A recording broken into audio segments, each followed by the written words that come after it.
Hey, have you noticed how if you ask basically anyone on the planet to describe what an alien looks like, they're all gonna describe the same thing?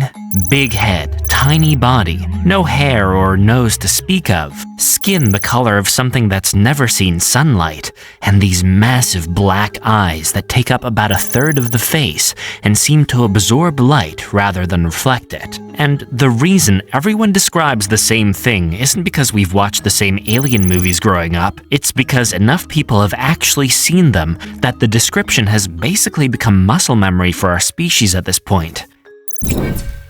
They're called the Greys, and there are two kinds actually, which is the part most people don't actually know about.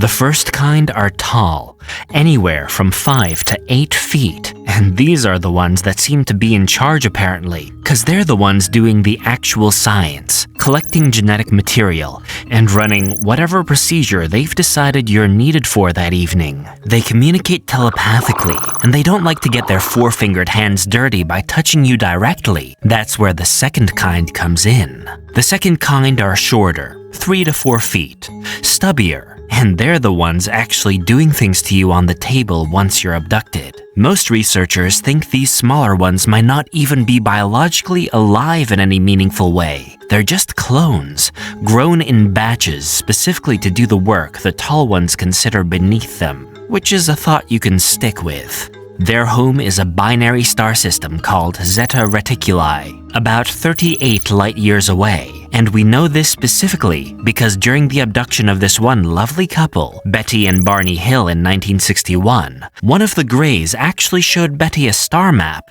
Just showed her. Like it didn't occur to them that this information would matter. Or maybe it occurred to them that it wouldn't. Basically, the Hill couple was driving through New Hampshire when a light started following the car in ways that lights don't follow cars.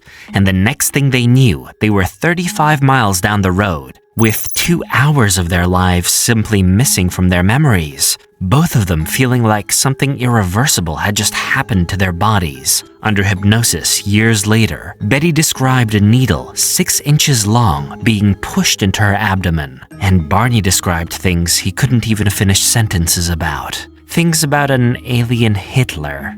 Yeah, and here's why they're doing it. Their son is dying, and their DNA has been cloned so many times that it's degrading, and they can't reproduce naturally anymore. So, they found us, and they've been quietly solving their extinction problem using our biology for longer than anyone wants to calculate. So, if the Greys are the aliens everyone pictures when they close their eyes and imagine one, the tall white ones are the ones that make researchers genuinely uneasy in a completely different way, because they don't look like what you'd picture at all. They're 7 to 8 feet tall, with skin so pale it's basically translucent. They have ice blue eyes that wrap slightly further around the head than ours do, and blonde hair that is just so white, it barely qualifies as blonde anymore. So yeah, they're basically just super tall and super white all over, hence the name Tall Whites, duh. They walk in a way that's just slightly off, because apparently they're used to stronger gravity on their home planet and the Earth feels a little too light for them. So they move like a toddler who hasn't quite figured out the floor yet. And they almost look human, and that's exactly the problem. The most detailed testimony we have on them comes from this one guy named Charles Hall, a former US Air Force weather observer who was stationed at Nellis Air Force Base in Nevada from 1965 to 1967, and who spent 2 years of his life doing his job in the middle of a desert while being constantly watched, followed, and occasionally almost killed by a colony of extraterrestrials that the US military apparently just knew about. Basically, the military had agreed to let them live there and had quietly been trading technology with them since the 1950s, giving them land and resources in exchange for scientific advancements that somehow ended up filtering into the American industry without anyone asking too many questions about where they came from. So yeah, no wonder we went from barely being able to fly a plane in 1903 to literally landing humans on the moon with Apollo 11 in 1969, in the span of just 66 years. But anyway, Hall got along with them pretty well by letting them refer to him as their pet. Not a metaphor, by the way, their actual pet. The way you'd have a dog, or a cat, or a hamster, or whatever. You get the idea. And he accepted this because the alternative was dying, which several of the weather observers stationed there before him had already done, and it would be quite inconvenient for him to follow their footsteps. To be precise, 41 of them were either hospitalized, discharged, or just poof, gone, because they panicked around the tall whites, and the tall whites reacted the way something with pencil-shaped microwave weapons and zero patience for disrespect tends to react. There's one account of a serviceman who accidentally hit a tall white child with a stone, thinking it was a dog skulking around his post in the dark. The mother's response was to find him, tell him the only reason she wasn't killing him right now was because the generals had asked her to give him one warning first. And then she explained very calmly that if he ever came back to the ranges, their captain would finish the job. So yeah, he kinda had to leave his job 'cause, murder threats. And here's the thing that sits with you afterward. They have children, they have families, they sew clothes for their kids, they clearly love them completely. They're not monsters, they're just something that looks at us the way we look at livestock, and occasionally reminds us of that. So, here's the thing that makes the Reptilians different from every other species on this list, and it's not the 8 feet of scaled body, or the vertical slit pupils, or the clawed 4-fingered hands, or the fact that multiple abductees describe their skin color as somewhere between green and brown, with external ribbing visible on their chests like actual armor plating on a living thing. It's the fact that they were here before us. Yeah, not here before us by a few centuries either. We're talking ancient Sumerian, Babylonian, Akkadian texts, thousands of years old, describing these exact things, the Anunnaki.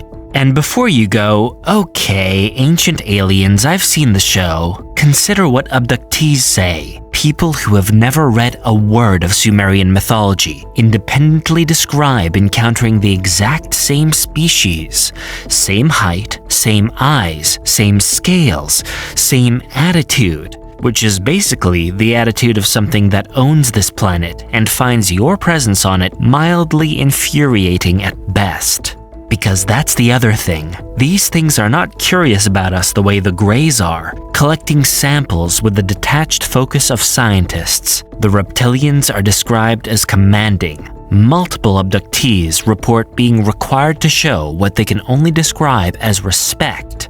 Not asked, required, by beings who radiate the kind of authority that makes your body understand the situation before your brain does. There's an account of an abductee encountering 3 of them on a craft, where the leader is sitting in a cape, legs spread, deliberately making the experience as uncomfortable as possible, telepathically forcing the subject to listen to what he has to say, while 2 shorter reptilians stand beside him looking smug. And then comes the part that reframes everything above it on this list. Multiple abductees across different countries and different decades describe the Greys taking orders from them. Yeah, so all those Grey abductions, all those medical examinations and missing hours and needles and samples collected in the dark, that might not be the Greys' idea. That might be someone else's plan. So, we've gone from aliens that look almost human to aliens that look like scaled lizards, and now we've arrived at the ones that look like someone took a praying mantis, made it 7 to 9 feet tall, gave it robes, and put it in charge of everything. Yeah, the Mantis Beings are described consistently, and I mean eerily consistently, by abductees across different countries and different decades who have zero contact with each other. They're 7 to 9 feet tall, with thin segmented bodies, with an exoskeleton that sometimes looks almost oily under light, and triangular heads with these enormous slanted eyes that go from deep brown to pure black. Their arms and legs have extra joints that move in ways that human limbs simply can't actually, and a head that rotates nearly 180 degrees while the rest of the body stays completely, utterly still. And all that is somehow the least unsettling thing about them. Now, remember how we established that the Greys seem to be running the abduction operations, taking samples, conducting procedures, doing the actual work? Well, abductees who encounter the Mantis Beings describe them standing in the room during those procedures, the way a senior surgeon stands behind a resident, not performing, supervising, just watching, and occasionally communicating with the Greys in a series of high-pitched clicking sounds that the Greys apparently just respond to. So whatever the Greys are taking orders from, this might be it. The telepathic communication these beings use on humans is described not as hearing a voice in your head, but as something more like having your thoughts physically turned over and examined, like someone is reading you the way you'd read a document, flipping through pages you didn't know existed. And then comes the part that makes researchers genuinely uneasy about the whole thing. Multiple abductees, completely separately, describe being shown holographic projections of Earth's destruction by these beings. Floods, fires, collapse, the whole 9 yards. The Mantis shows them these visions and then asks, telepathically, whether they understand why they have to do whatever they're doing now. That's not the behavior of something that came here to harm us. That's the behavior of something that's been watching this planet for a very long time and is running out of patience with what it is seeing. So, we've gone from the clinical Greys to the arrogant tall whites to the commanding Reptilians to the ancient Mantis Beings running the whole surgical stuff. And now we've arrived at level 5, the ones that look exactly like us. Tall, blonde, blue-eyed, physically perfect in a way that reads less like a person and more like the idea of a person. Abductees describe them as warm even, loving almost. They show up during encounters and speak telepathically about nuclear disarmament, environmental collapse, and humanity's potential for self-destruction. They look you in the eyes with what feels like genuine compassion and tell you they care deeply about where our species is headed. And honestly, that's the most disturbing thing on this entire list. Because multiple abductees, completely separately, describe the same thing happening right after that warm introduction. The Nordics step aside, and the Greys come in, and whatever procedure happens next, the needles, the samples, the examinations, the things Barney Hill couldn't finish sentences about, the Nordics just stand there and watch, present in the room, doing nothing. There's also the breeding accounts, which, yeah, I'd much rather not talk about it because I don't want to get demonetized. But basically, multiple experiencers report encounters with Nordics that go in a direction that makes the Grey abductions look straightforward by comparison. And the beings involved the whole time look indistinguishable from a very tall, very beautiful human being. And then comes the thought that researchers don't like to say out loud, but that the pattern of evidence keeps pointing toward anyway. The Greys take orders from the Reptilians. The Reptilians apparently defer to the Mantis Beings. And the Nordics, the ones who look most like us, who speak most warmly to us, who seem most concerned about our survival. Nobody's ever seen them take orders from anyone. So, if there's something at the top of all this, something that the entire operation answers to, it has blonde hair and blue eyes, and it's been telling us it loves us the whole time.